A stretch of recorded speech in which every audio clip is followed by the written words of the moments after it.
Welcome to eDiscovery Leaders Live, where I get a chance to chat with luminaries in eDiscovery and related areas. This broadcast is sponsored by Reveal Brainspace, the industry's leading AI eDiscovery platform. Don't forget to subscribe to watch me, George Socha, weekly with leaders in eDiscovery. Thank you for tuning in.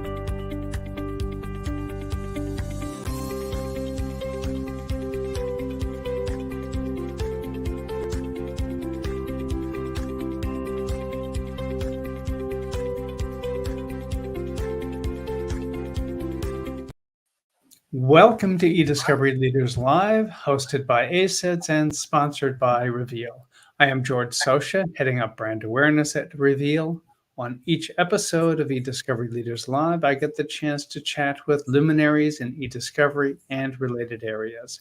Past episodes are available on the Reveal website. Go to revealdata.com, select resources, then select content library. Our guest this session is Kaleb Hana. I'm going to have to ask and get that right. Hana, I believe, who is eDiscovery Manager at Johnson Hana. So Kaleb, welcome. Thank you very much, George. You nailed it. First thing you can do is tell me how to pronounce your name properly. Hey, Kaleb Hana, you got it. That's it. Okay. I get caught up with names all the time. It's a tough one, in fairness. Yeah. Anyway, welcome this week.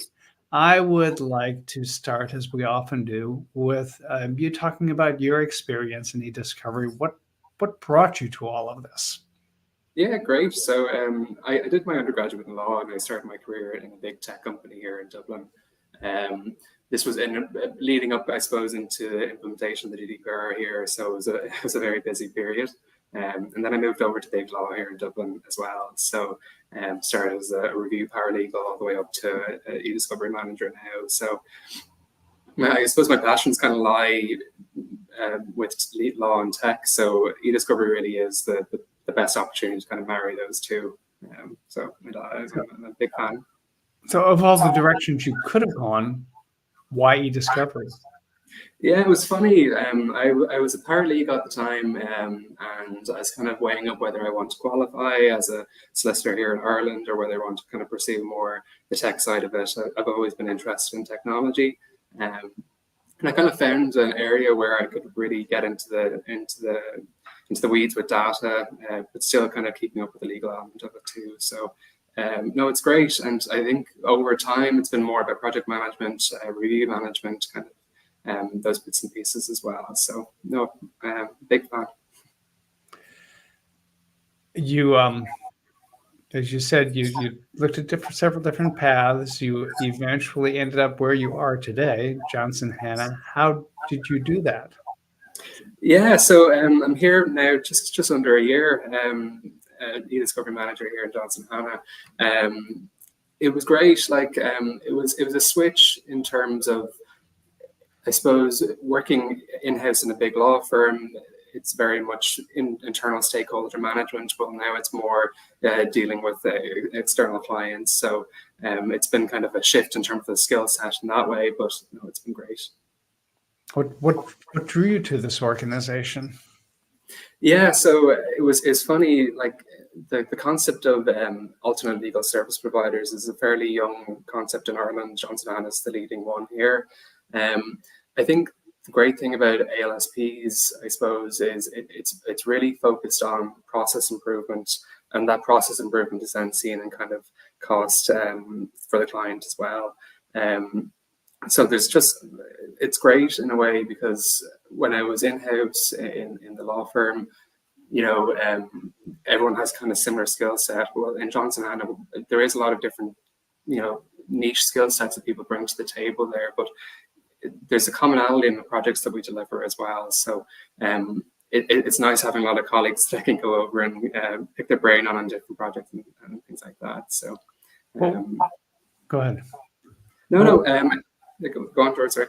I was just going to ask, what's the scope of the work that Johnson Hana does? Yeah, absolutely. So I sit in our managed legal services function. So our work kind of extends to eDiscovery, DSARs, internal investigations, those kind of review-orientated projects. The scope kind of goes beyond that in a way with other kind of ad hoc legal operation projects as well. But we also offer on-demand lawyers, so we can insert some consultants into our clients' legal teams to fill gaps in their team with a very quick turnaround as well. The other great thing about it is, from my perspective, I suppose, in an eDiscovery context, we have this big panel of legally qualified individuals that we pull from for our eDiscovery project. So that really just means when we're presented with a deadline for a discovery or, let's say, DSAR, we can work backwards with making sure we're filling in the gaps in the team to make sure we meet that deadline. And your geographical scope, is it focused on Ireland solely? Does it go beyond those borders? It goes beyond. So we actually have clients all around the world, really. It's great that the variety of work that we have is great. And for the clients outside of Ireland, are you doing work for them that is work outside of Ireland, or are you doing work with them because they are connected to Ireland in some fashion? Yeah, it's funny. I suppose in Ireland we have like quite a lot of global tech companies here, kind of adopting a Shamrock model, if you like. It means that they can deal with one regulator, for example, and there's a lot of benefits to it. So a lot of our clients really are in kind of that sphere, and their kind of work goes in a global context then. Well, that makes sense because if I recall correctly, Ireland began focusing intently on becoming a major technology center in the early 1980s. Yeah, no, it's been a while coming, all right, and I think it's still growing as well. So Ireland definitely has benefited from it in a lot of ways. Yeah, my youngest brother was in graduate school at the time at the University of Washington, and there were students coming over from Ireland to the University of Washington, and students going the other direction as well. And as I recall, those were early days, and that's grown considerably, right? Oh, absolutely. Yeah, we have all the EMEA headquarters essentially here in Ireland. So no, it's great, and it's had such a massive impact on the city as well in a way. Over the last 10 years, the Dublin city has changed substantially as a result. What impact has that had on the eDiscovery landscape in Ireland? Yeah, I suppose it's eDiscovery globally, I suppose, is growing in terms of the complexity of the work that we're having. With all these new formats, we have to deal with this kind of cat and mouse, kind of catching up with the different bits and pieces. Throw in the global tech companies into that as well. It just adds another layer of complexity, I suppose. But again, it's all just very exciting work. It's I enjoy kind of solving these sort of problems. So that's kind of where the satisfaction comes from, I suppose. You mentioned in the beginning of this discussion that in many ways what you do now is more project management and eDiscovery project management than anything else. Talk a bit about the skill set that's necessary for that. Yeah, absolutely. It's a funny one, I think. In eDiscovery project manager, there's more and more skills that are kind of falling under that title in a way. I spoke about the project management piece, but that kind of goes beyond now. Data protection is concerned across pretty much every workflow. So having a skill set with data protection is obviously useful. Technology is another element of it, being able to act as a project admin on an eDiscovery platform. It's a very niche skill set, but it's obviously very beneficial for review sort of projects. On top of that, I suppose there's core communication skills as well. Ultimately, discovery can be quite a stressful endeavor for a client to be going under. And the way to kind of alleviate that in some ways is just keeping up to date with the client, letting you know where the review's at, and then detailed metrics reporting is really what I like to do that through.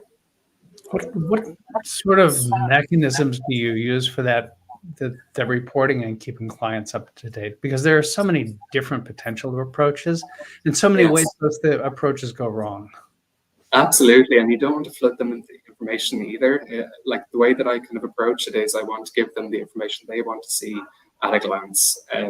Really one of the core missions, I suppose, of Johnson Hana is to make the lives of lawyers easier. And metrics reporting, I suppose, and giving them what they need at a click of a finger is essentially one of the ways that I can kind of achieve that. To what extent is that type of reporting standardized? To what extent do you customize it? To what extent do clients dictate what the reporting Yeah, is? How does that all work? 100%. The great thing about our offerings, I suppose, it's very, very customizable to the client's needs. A lot of what we do is very modular, including our metric supporting, I suppose. So what we'll do, we do have, of course, have templates, but generally speaking, we'll loop in with the client to see what do you want to see here, and we'll kind of adapt the metric reports to what they need to see. It's funny, I suppose, like an eDiscovery project manager as well. It's kind of a communication element in the sense that you might be communicating very technical concepts to lawyers, or you might be communicating very legal concepts to technologists, I suppose. So it's kind of like it's a pivot, or it's a way that we work the line of communication that kind of translates those two, if that makes sense. All right, you've got a foot in 2 feet in different worlds, and to mix the metaphors totally, you're the translator between those worlds. Absolutely, 100%. And ultimately, I suppose we have to communicate these technical concepts in the methodology at the end of the day as well. So it kind of assists with that too. So of those two directions, which is more challenging, conveying the technical concepts effectively to the lawyers, or the legal concepts to the technologists? Good question. Let me have a think here. I think they both have their challenges. I think for probably a common problem with the technological aspect is over-explaining it. Drawing the line in the sand, I suppose, as to what information needs to be conveyed here can be a difficult one for both aisles, if that makes sense. So I'm trying to think now. I think, generally speaking, I think the legal information can be condensed a little bit easier. I think the technological kind of elements it's easy to get into the weeds on that. You are not only having to deal with folks in different types of organizations, and lawyers versus technologists versus lawyers, but with folks at various different levels with an organization, from the key stakeholders, perhaps the owner or the CEO, all the way through the ranks. How do you approach? What are the stakeholders you deal with most commonly, first of all?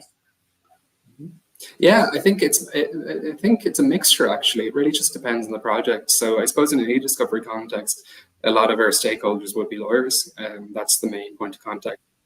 But across the other sort of projects, maybe a DSAR, for example, there might be a privacy team that we're dealing with, or maybe some other legal operations project, like takedowns, for example. There might be another team, a trust and safety team, that we're dealing with there. And it can be very varied in terms of who our stakeholders are. So again, condensing the information and tailoring it to your audience is very core to it. Do you notice any differences in how to most effectively deal with the different sets of stakeholders? Absolutely. I think everyone has their preferences in terms of how things are communicated to them. And I'm not going to make a broad statement as to suppose which preferences are which, but I think some people would prefer you pick up the phone and have a conversation that way, as opposed to sending essentially a mini essay on explaining the granular details of TAR, for example. So I think it's really just understanding what their personal preferences are. I personally find an in-person conversation or on the phone conversation very beneficial, to be followed by an email kind of summarizing what was spoken about. I think that's generally quite a good practice to hold. As you mentioned earlier, you all not only do work in the traditional eDiscovery arena, but in a number of other areas: DSARs, internal investigations, incident response, and the like. How do those different areas approach in terms of what you need to do? Or how do those different areas differ in terms of what you need to do? Oh, absolutely. It's funny, more of these projects that I see or sit on or manage, I'm seeing commonalities across all of it really. The workflows for example, in DSAR and eDiscovery, there might be some elements that it spins off, and there might be some other kind of workflows there, but largely the skeleton is very much the same. For a DSAR, for example, you've got your collection phase of the EDRM, and you're processing the data, you're reviewing the data, and then you're ultimately producing it to the data subject. I suppose the same kind of follows with internal investigations if you just take off the production element of it. So it's really about, with these sort of projects, I think the skill set of being a project admin, being able to run these searches, being able to find these kind of smoking guns very quickly is really, really beneficial. I mean, everyone's talking about it at the moment. I'm quite excited about the introduction of generative AI into these platforms. I think that's going to be such a great way to kind of bring to the forefront what you want to see, maybe in just kind of an ad hoc workflow basis, if that makes sense. Have you started working with any of the generative AI capabilities yet, or is that to come still? To come, but I have seen what Reveal Ask has coming down the pipeline, and I'm very excited by it, I have to say. But I think it's funny. I think generative AI is finding, even if it's not on platform, it's finding its way into most workflows for most professionals now in some capacity. And I think the more you get acquainted with it, prompt engineering is what everyone's talking about now. But I think over time, that term will be more and more kind of mundane in the sense that it's quite user friendly. I think, and this time next year, GPT-5 might be out, and it'd be very easy to use for a first-time user. What are your hopes and aspirations for generative AI in terms of its utility as a tool to deal with the challenges you face in eDiscovery and other areas? Absolutely. The idea of using a generative AI or large language model for privilege reviews or escalating potentially privileged documents for QC review is something I'm really excited about. Unfortunately, particularly with privilege, I suppose it's a tricky one, because if a document is responsive to certain keywords, it doesn't necessarily mean that it's privileged. You kind of need to take the broader concept in, and I think those models, I know Reveal has built-in AI models that you can kind of build to find those, but even just having a language learning model that you can, a large language model that you can query to kind of bring those documents back, it'll be undoubtedly really beneficial for the QC workflows at least. And then I'd imagine it's going to be very useful in the early case assessment stage as well, in terms of trying to form a case strategy, kind of find those really hot documents very quickly. So, in the discovery process, we can see what's going on. There is the flip side of AI, which is not, or Gen AI in particular, not the using of the technology, but rather the fact that others will have used that technology, and then there can be potentially discovery about all of that and disclosure required with respect to that. Have you started to encounter that yet? That's an interesting one. I think that'll be, I think on an enterprise level, Gen AI, it'd be interesting to see what that data looks like after it's being processed. I think that's probably the next thing the eDiscovery industry is going to be looking at, obviously, is the output, what's going into the models. So it's one to watch, George, I think. As if we didn't already have enough challenges with things like short messages and absolutely, whatever you want to call the hyperlink documents, or absolutely. No, it's funny. I know it's one of these points, but COVID has just changed the way that our data is structured so phenomenally. Work-specific information is held all over the place now, so it really just filters on to the collection stage and adds kind of complications there too. Well, then this does bring up a challenging issue that you have to be ready to address, and I'd be curious how you approach this, which is that with this, of course, ever-changing landscape, you need to be very much on your toes to figure out how to deal with these things, even when the tools from Reveal and others aren't quite ready to handle that content. How do you stay on top of all of this? You try to. No, I think it's one of those things that there's always going to be these new platforms, these new file formats that you're going to have to come up with a creative solution to deal with, and you're not going to be able to anticipate entirely. I think it's more and more common within the tech companies in particular to have their own tailored software solution in-house, and they won't be using what's kind of standard. So again, it's very much, the problem is put in front of you. You come up with a creative solution to solve it. And that, I imagine, in part goes back to the project management skills that you were talking about earlier on. Absolutely, 100%. I think it's funny. I think in particular with DSARs, for example, you're having repeated kind of work from a client. You're developing a really good understanding of their own data set. I think that's really, really useful. At the end of a project, for example, you'd have a lesson learned session. You kind of look back and think, is there a more effective way we can code the data? Is there this particular file type is a nightmare to deal with? How can we better address that? I think increasingly, not even in terms of new formats, but let's say if there was a architecture software, for example, that's another challenge. CAD files are a unique beast for eDiscovery too, so it's a challenge in itself. So you talked a bit about DSARs. What do you do on the internal investigation front? How does that differ from eDiscovery and litigation and from DSARs? Yeah, absolutely. What I really love about the internal investigations piece is it's really open to creativity. Ultimately, you're not producing the documents over to the other side, so you can really kind of filter down the data and get into the weeds of what's in front of you. And that's what I really enjoy about it. So I think it's very much, I suppose the communication piece with the client or the legal department is more key at the start. You really need to get the case context to kind of find what is important to see. And then incident response. That's a sometimes very different area. What all do you do on that front? Yeah, so incident response is a funny one. There's a lot of different stages to it, and it does mirror, one stage of it mirrors a DSAR in essence, really. What you're doing is you're checking if the data breach occurred, what data was leaked, and then you're also seeing, what categories of information was leaked per data subject, for example. The whole purpose of the project really is to get these notification letters out to the data subjects. So it's categorizing, these personal information on a kind of entity basis, if that makes sense. So, it's an exciting one.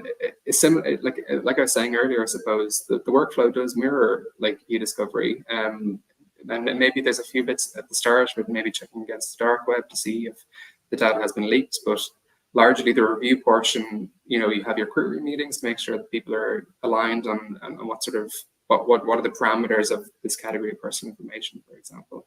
Metro reporting there is the same. So it's exciting in the sense that the skeleton is still going to be largely the same, but there's very creative solutions around that as well. You also face a very different timeline from litigation, don't you? Oh, absolutely, yeah. So it's a very tight turnaround, and usually it's almost like reporting at the board level. So it's a high intense project, typically speaking. That has to put pressure on systems all over the place. How do you deal with those pressures as an individual, as an organization? Yeah, no, it's funny. I suppose, like I alluded to it earlier, but really we have such a fantastic consultant base here in Johnson Hana, and really, I suppose at the start I'll do some work to figure out what the data size is. Then once we have that, we can probably estimate how long this project is going to take on an individual basis. So I suppose we really rely on really great people that we have here to kind of help us along the process of the review. I suppose the great thing is we can also tailor our review team depending on the complexity of the case. So we have a large spectrum of consultants from 1 year PQE all the way up to 10 or above. So really that really does help with it as well. And I suppose similar to eDiscovery, you'll have your level 1 reviewers.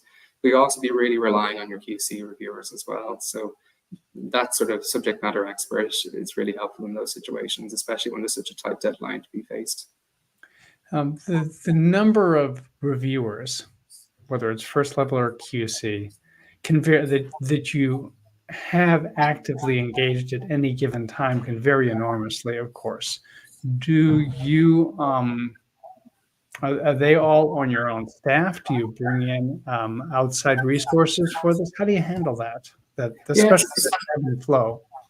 it's a mixture, which is great. The great thing about Ireland in particular, we have it's a slightly different structure to the US in the sense that we have solicitors and barristers. A large quantity of our consultant base are barristers in Ireland, so they're quite flexible in terms of being able to cover almost 24-hour coverage. So you might have a portion of the review team that are available at certain elements at certain times of the day, and then there'll be other coverage at other elements of the day as well. So that's really useful too. Now, I would have, maybe this is just my ignorance, I would have expected you to have said that a large portion was solicitors rather than barristers. So explain to me the difference and why it's the barristers in that role. Yeah, well, to be honest, we actually have both typically. I think generally speaking, a lot of solicitors, pardon me, would, they typically work in-house. They're not really looking for review work as a standard. That being said, like I mentioned earlier, we have that on-demand lawyer offering that we have. So a large portion of that consultant base would be kind of a solicitor background that we're inserting into different legal teams across Ireland. Okay. Then there is, I think, another area you also work on, contract remediation. Yeah, absolutely. And I think that's another growing area within the kind of ALSP space, where we're reviewing contracts, we're making sure that we're aware of the different clauses. Let's say if an entity is being acquired, for example, we want to make sure that we're aware of the legal obligations there in their contracts. So no, it's an exciting project. Again, ultimately, the structure kind of similar to the collection phase and the review as well. So no, it's a growing space, especially here in Johnson. And we're seeing a lot of work come under the contract remediation piece. So no, it's exciting. What? Well, why is it a growing area? Is it because there's a growing awareness? Are there new challenges emerging? What's going on? I think it's the landscape of Ireland as well over the last 10 years, like we spoke about earlier.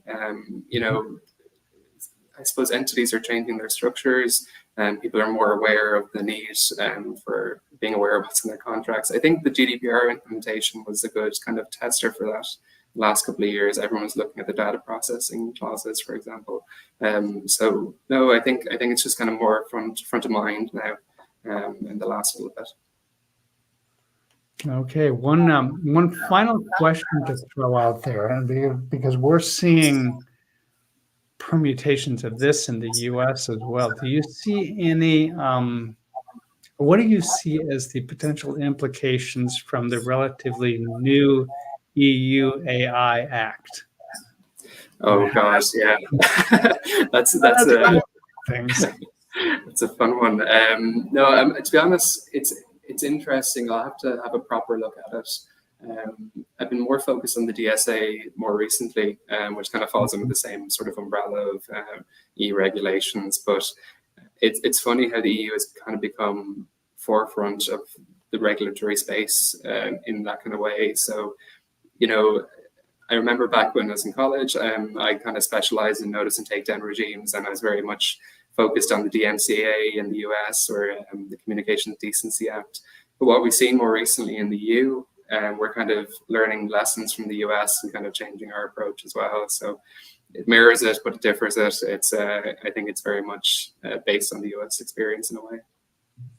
Okay, and here I was thinking that what we're starting to, like Colorado in the US just passed, I think, the first US legislation similar to the EU AI Act. And from my brief review of it and from what I've understood from what others have said, it was modeled in no small part on what the EU has done. So we've got this back and forth. Yeah, 100%. I think that makes sense, so no, it's an exciting space, sure. Yeah. Well, Kaleb, thank you for joining us today. Thank you Kaleb very much.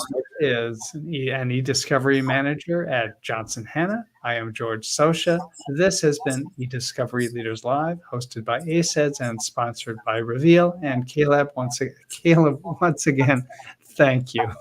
Thank you very much.